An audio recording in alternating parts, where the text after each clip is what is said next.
बालेनले देश बनाउँछ।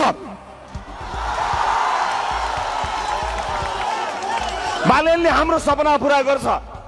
यो भनाइको साक्षी मेरो श्रीमती छिन्। मैले उनलाई अँगालो हालेर उनलाई पनि त्यही भने। मेरो आमासँग कुरा भयो र मैले आमालाई भने, आमा बालेनले देश बनाउँछ। यो मेरो विश्वास हो।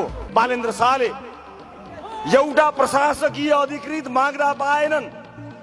यिनीहरूका मान्छे राज्यका भित्ता भित्तामा कोठा चोटामा भर्ता गर्दा यिनीहरूलाई लाज भएन, देशलाई हरितन्नम बनाउँदा लाज भएन। तर जनताको लोकप्रिय मान्छेले एउटा प्रशासकीय अधिकृत पाएन। अब प्रशासकीय अधिकृत होइन, तिम्रो सत्ता फेर्ने हो। मलाई सम्झना छ जब चितवनका जनताले संसदकै सबैभन्दा धेरै भोट दिएर मलाई पठाएका थिए, मलाई छलछाम गरेर संसदबाट निकालियो।